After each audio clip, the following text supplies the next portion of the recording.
What's up, everybody? My name's Big Cam and welcome back to another Comically Boston Monday morning weekly nerdy news podcast, and I'm your host Big Cam, and we are back with another weekly nerdy news, and not a crazy news week. There's some topics to talk about, some Rotten Tomato scores, some movie posters, some release schedules for some upcoming stuff, some Marvel brief stuff at the end of the episode, but I think that's the thumbnail, and I got my Ben Grimm Thing shirt, so if you want to hear Fantastic Four First Steps news towards the end of this video. But lately the audience has been growing, and I've been really thankful for anybody that clicks on this video. My audience at this point is now 25% women, which is crazy to me that 1 in 4 people on this audience is a woman.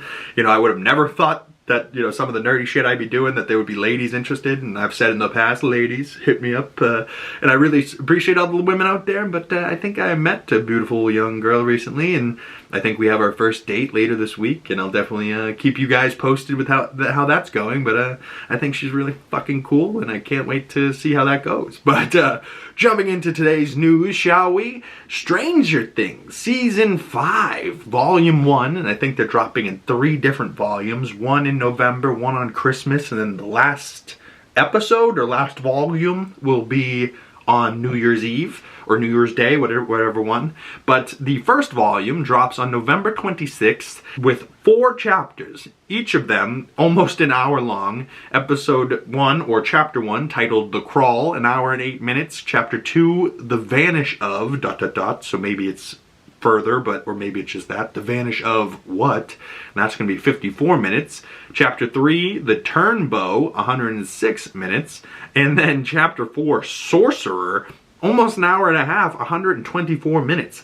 What the hell is this show? That's like a long 4 episodes for a show that is in its 5th season, and like, when was the first season? Like 15 years ago? I don't know. This is crazy. You know, like, I don't know. My sister's been really trying to get me into Stranger Things. Comment below, is it something that I really should dive into? If you know me, I'm a scaredy pants. But, you know, maybe it'll be worth it. Who knows? There was also this Stranger Things Empire magazine cover, and at the top it says, Clooney and Sandler, 2 icons talk. I think they have Clooney just did like a Broadway play that he did into a movie, and maybe Sandler was there with them. Either way, I love Sandler and Clooney, so if they've chatted somewhere and there's a video of it, drop the link down in the comment section. I kind of want to watch that and see what they have going on. But it says, in the little patch on the left there, Back to the Future at 40. Great Scott, we reunite Doc and Marty. Oh, so maybe there's a 40th anniversary coming for Back to the Future? Talk about another franchise that I need to watch and do movie reviews for on the channel. If there's any Back to the Future fans out there, comment below. Should I do those movie reviews on the channel? Over on the right side, it says Sigourney Weaver on Avatar, Aliens, and Ass Kicking. Love Sigourney Weaver. Wake Up Dead Man. Benoit Blanc is back on the case. And then it says World Exclusive Stranger Things, Welcome to the End. Inside the apocalyptic finale of the pop culture smash. Plus, Robert Redford remembered. Oh, you had to put that at the bottom, Empire? Make it sad at the end? Fuck, rest in peace, Robert Redford, you legend. But moving on from Stranger Things there, Imax is bringing Sinners back to IMAX. Dance with the Devil in IMAX, baby. And one of the best films of 2025, and back in IMAX and IMAX 70mm. Sinners, shot with IMAX film cameras, 1 week only. It will be back in IMAX October 30th. So for Halloween, you can go check out a badass movie, maybe the best film of 2025. It certainly has my vote as the best movie I've seen this year. And, you know, like at the Oscars, if it comes around to best, you know, movie category, this to me is the most impactful movie of the year that I've seen. And it's not even close. It's style, it's acting, it's filmmaking, you know, like it's aces all the way around as far as I'm concerned. And I didn't get a chance to see it in IMAX, so if that's in a theater near me, maybe I'll have to go check that out. Unfortunately, I don't have a lot of great IMAX theaters around me, so, you know, I don't necessarily get to the opportunity for some of this IMAX stuff, but if you have an IMAX theater near you, and you have the opportunity to go see this stuff, like if you're out in LA or New York or wherever the hell they have IMAX screens, go check them out. You know, like if I had a 70mm IMAX screen near me, I would be watching it all the time. You know, like I would be their biggest supporter. Another movie that just dropped a trailer recently, and I have the poster here for Crime 101, and it says, it looks like it's written and directed by Bart Layton, and it's starring Chris Hemsworth, Halle frickin' Berry, Mark Ruffalo, and Barry Keoghan. I mean, that cast alone I'm pretty in for, but then it's like a heist film, and I only saw a brief part of the trailer, and I literally stopped watching it because I was like, I don't know if I want to spoil this trailer for me. I might just watch this just from the cast alone. You know, Halle Berry and Chris Hemsworth I saw next to each other, and she made a little post saying, Storm and Thor together in a movie, and I was like, oh, she's referring to herself as Storm? See you in Avengers Doomsday, miss. You know, like, so a bunch of people on Twitter liked that message that I put on her, like, comment on her post. Go check out the trailer for Crime 101. Comment below if I should do a trailer reaction on the channel. But, man, oh man, Chris Hemsworth, Ruffalo, Halle Berry, so we got Thor, Hulk, Robert Pattinson's Joker, and Storm all in the same movie, and it might be a heist movie where they're robbing shit. Interesting. And then we have another movie poster here, a movie called Ella McCay, starring Emma Mackey as Ella McCay, I believe. And I think this is based off of like a novel or a new comedy from award-winning writer-director James L. Brooks, or James I. Brooks. L? Yeah, I think so. My vision. I don't have my glasses. I don't have my glasses on. So if you ever see me like, I'm like talking to you guys and then I go like this, that's me trying to read. But Jamie Lee Curtis is also in this. Kumail Nanjiani, Iowa Debris, Woody Harrelson. So they're pretty damn good cast in that. I don't know what it's supposed to be about, but like maybe it's like a comedy rom-com type of thing. And it comes out in theaters December 12th. So I don't know what that's about. But cast alone, I'm interested.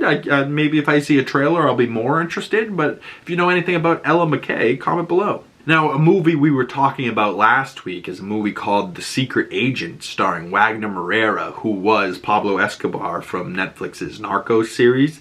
And I absolutely love him as an actor. And he was really good in Civil War last year as well.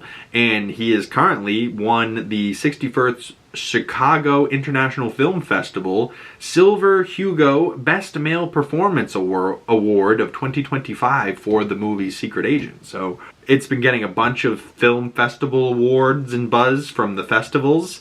And I don't know what it's about, but it's WAGNER MOURA and it's a secret agent in like Brazil in the 70s. I mean, I'm into it. I don't know what's gonna happen, but I'm into it. Like, and if it's him being great, it doesn't matter to me. Like, as Pablo Escobar, he was so captivating a character. Like, I just couldn't take my eyes off of him. Now, he's a secret agent. So, it's probably going to be badass. Maybe like a Brazilian James Bond type of deal. Who knows? Speaking of badass movies, the movie Miami Vice, which I believe back in the day had, what, Colin Farrell and Jamie Foxx? So there's a reboot for that, officially in talks with Michael B. Jordan and Austin Butler. So obviously Michael B. Jordan would probably be the Jamie Foxx character, in Austin Butler grow out his hair, and he can grow out a hair and a mustache, and he can be Colin Farrell's character real easy in that movie, driving a Ferrari around and shit. Like, I don't think that movie was like critically reviewed well when it came out, but I watched it recently, like years and years later, and I thought it was pretty damn good, you know. And Colin Farrell's swag in that movie with the long hair and mustache, like I really like Colin Farrell, and his work as the Penguin has been so amazing, and I can't wait to see him come back as that character, even if it's briefly in the Batman Part 2, but I'm really hoping they end up doing a season 2 of the Penguin on HBO Max. Coming up here in November, Wicked for Good's coming out very soon, and we have some character posters here for the Wicked Witch and Glinda, Jonathan Bailey's character, Jeff Goldblum's The Wizard of Oz, Michelle Yeoh as that evil bitch, and then the other characters in the movie, Bowen Yang, he was funny in the first movie, and I believe that's like her sister and the other nerdy guy from the movie, the first movie. But in this second film, if you guys can see from the bottom right there, the Cowardly Lion, the Scarecrow, and like Dorothy and all them are going to be in this as well. And it was confirmed that the Cowardly Lion is going to be voiced by Colman Domingo. Which to me, I was like, Colman Domingo's voice is not what I hear as the Cowardly Lion, but it's Colman fucking Domingo, so I'm sure it's gonna be perfect. Like, he is an exceptional actor and just like a great dude, and more than that, his style. If you've ever seen the suits he wears on the red carpet, that motherfucker knows how to dress. Like, if I had a stylist, I'd be like, yo, fucking Colman, hook me up, brother. What do you think? You think this looks good? Like, that's who I'd be calling for fashion advice if I was in the other dudes in the fashion world right now. Colman Domingo's got that swag. But he's the Cowardly Lion, so I'm quite excited for Wicked for Good. I don't know why. I didn't love the first movie. I really loved Cynthia Erivo's performance and just how good that movie looked. But Glinda in Ariana Grande didn't win me over in the first one, so maybe she'll do a better job in the second. But the original Wizard of Oz cast with the Tin Man, Dorothy, the Cowardly Lion, and the Scarecrow being in the second film really does pique my interest on how they're like tying the old cast into this like new movie. I don't know, I wasn't expecting that. I thought it was just going to be like this new thing, but somehow it's connected to the old thing. So I was like, I don't know what's going to happen here. I know nothing about the stage play or anything like that, so I'm going into Wicked for Good pretty blind, and I'm excited for it. And I'm probably going to steal my mother and take her with me in November. She saw the first one with me and she really loved it. But I liked it. I didn't hate it. But I definitely didn't love it. I was like, it was pretty good. But Cynthia Erivo, I walked out of that theater raving about her. I was like, that bitch crushed it. But moving on to another movie poster that looks pretty interesting, and it says a film by Lynn Ramsey and from Academy Award winner Jennifer Lawrence. She won an Academy Award? When did she win an Oscar? Either way, this film is coming to theaters November 7th, and up in the corner there from RogerEbert.com, he said, an unforgettable cinematic experience, and the Times said, the kind of performance you go to the movies for. So that's interesting. And the movie title is called Die, My Love. And here's another poster from the same film for Robert Pattinson's character. And the wrap says Pattinson and Lawrence are outstanding. And Los Angeles Times says burns with punk, furiosity. It's impossible not to be hypnotized. Ooh, I haven't seen the trailer for this one either. For a second, the movie poster for this I thought was the Robert Pattinson Zendaya movie that was filming in Boston over the last couple years. But maybe this is a separate film entirely. But Robert Pattinson's been busy in the last 5 years waiting for the Batman Part 2 to start filming. And he's been doing a bunch of roles, whether it's stuff like this or Mickey 17, which was a funny-ass role for him. And he's been working. He's got another film with Zendaya. I think he's going to be in Dune Part 3. He could have been in The Odyssey, but also, I don't know. Crazy work, though. I mean, he did work with Christopher Nolan in the past with Tenet, didn't he? Interesting. Very interesting. Comment below if you're interested to see Die, My Love. Another movie poster here for a movie called Eternity, coming soon, an A24 film, and it says you can only choose one. So maybe it's like a rom-com thing, and she's like in love with both people for eternity, but she has to choose only one to live on with for eternity. I don't know. Maybe it's like about marriage or something, but it seems like Callum Turner seems to be like a business suited and booted type of guy, and Miles Teller just probably looks like a normal Joe, you know, and like a really nice dude. So Elizabeth Olsen, Miles Teller, and Callum Turner, and it looks like Elizabeth Olsen has to decide between the two men. I don't know what that's about, but another A24 film, so it could be super fucked up or just like a good movie. Who knows? We'll find out together. Hopefully more information about that film comes out in the future.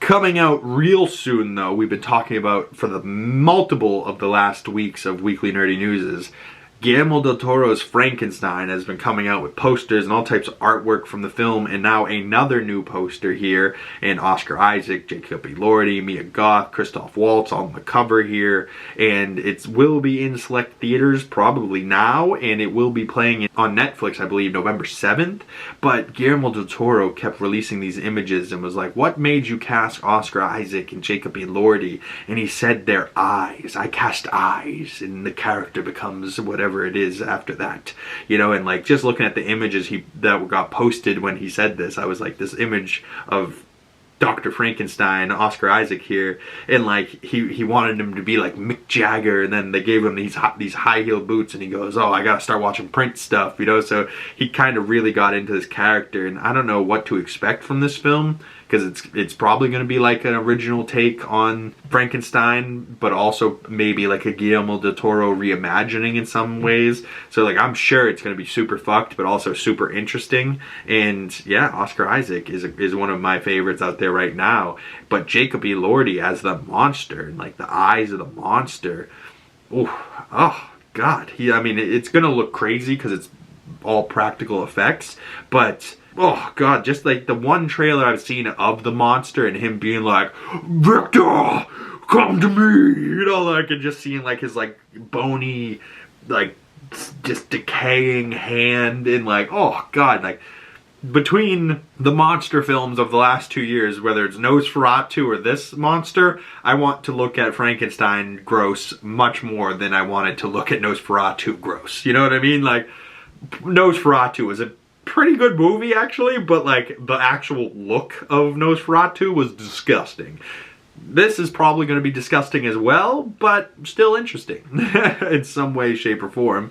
But the Rotten Tomatoes score currently for this is an 86% critics score, certified fresh with 193 reviews, and the audience score is sitting at 99% with 50 plus reviews for this 2.5 hour horror rated R Frankenstein film. Rated R too, so it could be bloody and really fucked. I'm fascinated. I can't wait to see this. I'm probably going to have to watch it on Netflix because it's not playing in any theaters near me. But if it is playing in a theater near you, I highly recommend going and checking that out and letting me know if it was really that good a time in theaters. And like, I don't know, if you have seen it, get me excited to watch this on Netflix, because this is a fascinating looking film, and Guillermo del Toro is a fucking legend. I love him. Another film that I'm looking forward to see is Knives Out 3, the mystery by Rian Johnson's that have Benoit Blanc as Daniel Craig, and he's on his third mystery here in the Knives Out mystery franchise, with Wake Up Dead Man coming to select theaters November 26th and on Netflix December 12th. Just like Frankenstein, if you can see this in the theater, go check it out. But I personally will have to probably wait till December to watch this on Netflix. But the cast in this looks absolutely unbelievable. But the Rotten Tomatoes score is currently debuted at 94% with 82 critics reviews, and is certified fresh 2 hour and 20 minute PG-13 mystery thriller. Woo! I can't wait. I loved Knives Out, I loved Glass Onion, I love a murder mystery, so this is right up my alley, and Daniel Craig is great, and the rest of the cast looks great too. So I'm already like, Jeremy Renner's the killer, and why? You know, like, and now I'm just trying to figure out who's gonna get killed. I think Josh Brolin's character is a priest. I think he's the one that gets killed, just from like the one trailer I've seen. So like, my guesses for people that are the killer are either Jeremy Renner or Josh O'Connor. Other than that, I don't have any guesses. Another film from director Yorgos Lanthimos, who is a pretty crazy director, but this is now his, what, third or fourth film in a row here with Emma Stone, and his last film he did with Emma Stone and Jesse Plemons was called Kinds of Kindness, and I saw that, and I don't think it was for me, or maybe I just didn't get it, or like, you know, I just wasn't for me. His previous film before that with Emma Stone, called Poor Things, I thought was very good, and I was like, wow, it's different, it's crazy, but it's still a very good movie regardless. Kind of like Substance. I don't know if you've seen that recently. It just came out on HBO Max. Super fucked movie. Maybe the most fucked movie I've seen of all time. But there's still a good story in there. You know, like, there's still, like, you tell people to watch that, you're like, listen, don't eat food before, and, like, watch it, and you're going to be scarred for life. But, like, the story and the message in that movie is still pretty good. You know, like, it's still, like, you could see why it was winning awards last year, regardless of how fucked up it is. But this movie, from the poster alone, I was like, I'm not going to be in this. From Kinds of Kindness, I wasn't big fan, but like, I'm not gonna let one movie that I didn't like ruin this guy's whole thing for me. So from the poster, I did judge it by its cover, but from the trailers I've been seeing, it actually does look interesting. And Emma Stone shaved her head from this. Jesse Plemons is of course in this as well, and I actually really like him. He's married to Kirsten Dunst right now. But this is an hour and 58 R-rated mystery thriller, and it's got a current 88% score on Rotten Tomatoes, certified fresh, with 89 critic reviews. So I don't know, certified fresh right now, so maybe it is better than Kinds of Kindness. I think I will go and check this one out because Yorgos Lanthimos is a really eccentric director, is maybe the best way to put it, and I like eccentric people. So if you've seen some of his other work, comment below. Like, did you like Poor Things? Did you like Kinds of Kindness? Let me know. I'd love to hear your thoughts about it and chat more with y'all. And a really interesting project confirmed through Deadline the other day. Somebody was giving an interview, and it had came out that an animated G.I. Joe and Transformers crossover series is in the works, based on Robert Kirkman's Energon universe comic series. And Robert Kirkman's like, I think The Walking Dead and Invincible, so he's like wrote some Transformers G.I. Joe crossover comics, and they're making it into an adult animated series. Kind of sounds cool. And it says will be adult focused in the similar vein to Invincible. So if you guys have seen Invincible, that's a bloody, fucked up, gory show. If the Transformers and G.I. Joe are about to be fucked up, gory, and adult stuff, hell yeah, baby. This is what we've been waiting for. They don't all need to be PG-13 movies, you know what I mean? Like, let it be rated R. Fuck them kids. You know, like, kids see blood. Kids play Call of Duty. You know, like, so they're not afraid to see some death. Come on. Like, let's see some Transformers and G.I. Joe people rip some people apart. Like, I want to see Bumblebee and Optimus Prime covered in blood. Let's get it. Like, let's go. But comment below if you're an animation fan or a G.I. Joe and Transformers fan. Would you be interested to watch that series in the same vein as Invincible? I'm into it. Now, a show I haven't checked out, but I do love Jeremy Renner, and it's just impressive the fact that this guy almost died a couple of years ago, and he's back working and filming and doing his own action scenes again, and working his strength back up to a point where he's probably going to be in Avengers Doomsday, and then after that, I hope Hawkeye Season 2, you know, and I really hope that does get a holiday, you know, Christmas special type of feel again, and, you know, we get that Marvel series, but also that Christmas series at the same time. Like, some people didn't like the first season of Hawkeye. I absolutely loved it. The music in that show, it was funny. It had great Christmas vibes. It was a great thing to watch over multiple weeks during Christmas and just get you more and more into the Christmas vibe, but also then let you, you know, learn more about these characters. And Kate Bishop was absolutely amazing. I love Haley Steinfeld, and her and Clint Barton bounced off each other great. So her and Jeremy Renner, I really loved together. I mean, Haley Steinfeld and Florence Pugh with each other was phenomenal. So, like, I want to see that show come back. But if there's any Mayor of Kingstown fans out there, streaming now is, I believe, Season 4 of Mayor of Kingstown on Paramount Plus. And some reviews here from Screen Rant gave it 9 out of 10 stars for Season 4. And it says, Mayor of Kingstown Season 4 review, I am in awe by how good Jeremy Renner's series has become in its best season yet. So there's a new warden in town. So, and that looks like Edie Falco. So if you guys don't know, Edie Falco was Carmen in The Sopranos, and she was also Nurse Jackie on Netflix. If you guys have seen that, that's a great show. But Edie Falco's a fucking legend. And head-to-head, Edie Falco and Jeremy Renner in this Season 4 of the show, I might have to go start getting into that, you know? So, and I heard it's a pretty badass show. So if you've seen that, comment down below. What's it like? But speaking about streaming platforms, HBO Max recently has been letting people down, and it raised their prices in their subscription prices again. Starting last Tuesday, October 21st, prices increased for plans across the board. And I don't know about y'all, my sister has it and then sends me the link, which theoretically you're not supposed to do, but like, I'm one person. What the fuck? I'm supposed to buy a whole nother account when I'm already on an account, but my sister moved out, so now my account's like at her house? Like, no, she can just send me the email and then I can use HBO Max. But I don't know about if anyone else has been happening recently. Since they did this little price hike, they haven't been letting you do that. Like, they used to be like a little option, like, and it would tell you like, oh, you're not at your household, you're in a different location, and then you would hit like, I'm traveling, and then, you know, type in the password and you'd be fine. Now it's not letting us do that. So it's like, oh man, HBO is cracking down. And for a while it was Netflix cracking down. Now Netflix isn't bothering us and HBO is giving us a hard time. What the fuck, HBO? But I guess after the success of the HBO series and James Gunn's Peacemaker and Superman being on that platform now, maybe they were like, hey, we gotta make sure we're making money on this and really crack down on it, instead of like just having all the streaming numbers but not making any money from it. You know what I mean? Like, at a certain point, streaming has to be the worst idea that's ever happened. You know, like, and the cable providers that were like, oh no, our cable's gonna be dead because of streaming, they're probably sitting there now laughing their ass off like, it's all gonna come back to cable, baby. You know, like, it was, the whole thing with streaming was that it was supposed to save you money and be cheaper than cable. Now it's getting to the point where it's as expensive as cable. Like, what's the point? You know, like, most people are canceling stuff more than they're subscribing to stuff. You know, like, you should make it easier for people to want to watch your stuff. You know, like, don't make it difficult for them to do it, you know, or they just won't watch it. And then you'll be like, nobody watched. No, your platform sucks. It's not that your thing sucked.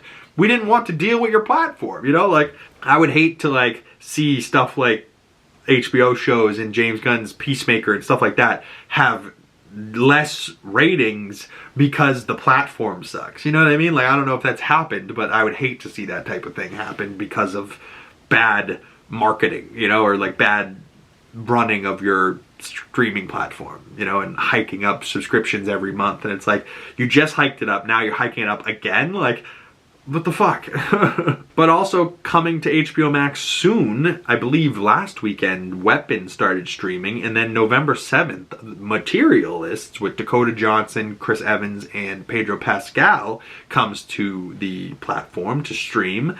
And that movie, I don't know if a lot of people have seen. I went and saw it in theaters, and it's like, I love a good love story, and the three of them were really good. So if you're into like a rom-com type of thing where the girl has two options and she's got to choose the man, go check that out. But also, if you hate Dakota Johnson, you know, maybe give that one a pass. But Pedro and Chris Evans are still pretty good in it.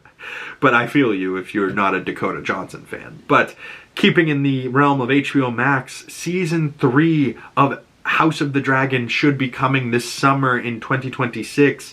And House of the Dragon, this poster here, based on the book Fire and Blood by George R.R. Martin, Season 3 theoretically should open with a huge battle called the Battle of the Gullet. And this is like a huge naval battle, but also dragon battle. So like, you're gonna see boats in the water, but also dragon and fire. So like, I can only imagine after the last season's giant dragon fight that they had with Vagar and Pora, the queen, the Red Queen. Oh god, I'm gonna have to rewatch Season 2, aren't I? It's been a while. But either way, I really loved Season 1 and 2 of House of the Dragon, and I believe Season 2 coverage of the show is already up on the channel, so if you want to go back and refresh yourself on House of the Dragon Season 2 before heading into A Night of the Seven Kingdoms in January, and then House of the Dragon Season 3 in the summer, go check those videos out. They're already up on the channel. But very excited for that, and that should be coming fairly soon. Speaking of another show coming fairly soon, I believe this comes out, Season 2, December 17th. I knew it was coming in December, but I didn't know it had an official date. So December 17th for Fallout Season 2. Fallout Season 1 was fairly interesting, but I think Season 2 they're going to have maybe more budget from Amazon Prime and more to do, and maybe, you know, just like heading into a storyline that could be really interesting.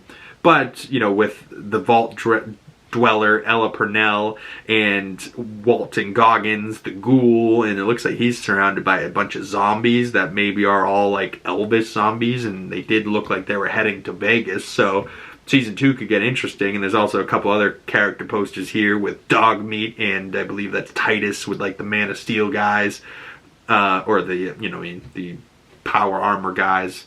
I'm not a Fallout person from the games. My roommate is an absolute stan for the Fallout games, but me myself haven't really played them or gotten into them, but I'll probably still watch Season 2, mostly because Walton Goggins is like one of the best working actors today, and his character of the Ghoul is so badass, but also because I might have a slight crush on Ella Purnell, and she's gorgeous. So, and I kind of want to see what happens to her character, and also like her father, I think, was Kyle MacLachlan. He's also great, so I don't know. comment below your thoughts on Fallout Season 1, and if you know where we could be heading in Fallout Season 2 with the Vegas stuff, comment below. You know, I'd love to hear if you guys have some insights on that. But Fallout is a video game, so I figured talk about some video games recently that I've been trying to play.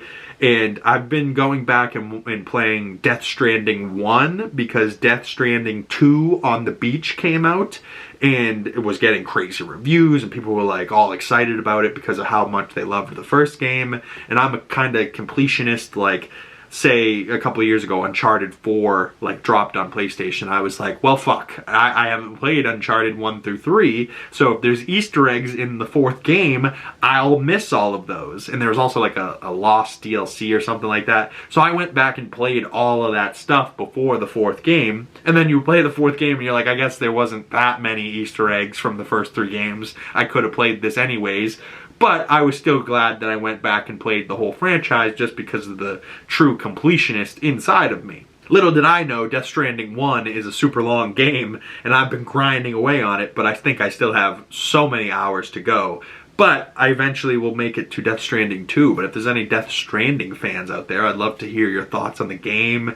And Hideo Kojima, I definitely butchered his name, but he's a fucking crazy filmmaking guy, and whatever he's doing, he's great. You know, like I follow him on Twitter, and he's got some great takes on movies and stuff, and he was somebody that really loved Godzilla -1, and I went and saw that in theaters when that came out and was blown away. You know, so like I really like this guy's work, and it seems like he's got, you know, Norman Reedus and all these actors and people in this that you wouldn't expect to be in a video game, and then it's like the craziest game I've ever played. And I'm like probably 20 hours in and I'm still trying to figure out what the hell's going on, but like it's so interesting that I'm like, I gotta keep going.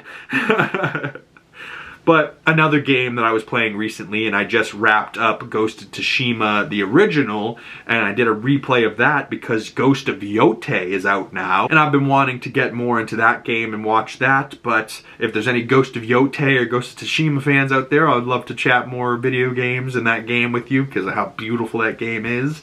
But just to wrap up today's show, Marvel, the only real Marvel news I have is that the Fantastic Four First Steps is going to be coming to Disney Plus November 5th and shall be in its IMAX format. When it got released on digital, it wasn't in its IMAX expanded frames for the Galactus stuff, and I didn't get to see this film in IMAX, so that is something I'm very much so waiting for when it comes on Disney Plus.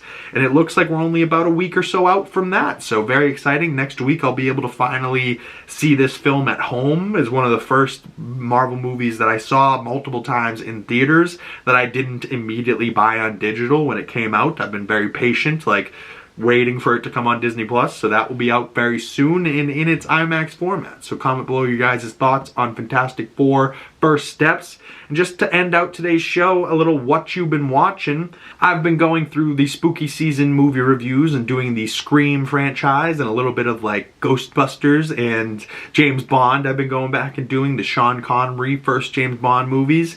But also in my spare time, just for myself, I've been trying to catch up to the Leto pod and Love in the Time of Hydra and their 10th anniversary Agents of S.H.I.E.L.D. podcast. So I've been in the middle of season 2 of Agents of S.H.I.E.L.D. and that's been a really great show with Chloe Bennett as Quake. And she's great, and I love the cast, and I love Phil Coulson. So I've been watching Agents of S.H.I.E.L.D., but I'd love to hear what you've been watching. And that's it for today's show. My name's Big Cam. Thank you guys so much. Links for my other social medias down in the description below. And if you would like to support the channel, the best way to do that is liking this video, commenting down below, and subscribing if you haven't already. And I will see you beautiful people in the next weekly nerdy news. And thank you guys so much for making it this far. And I'll catch you in the next one. Peace!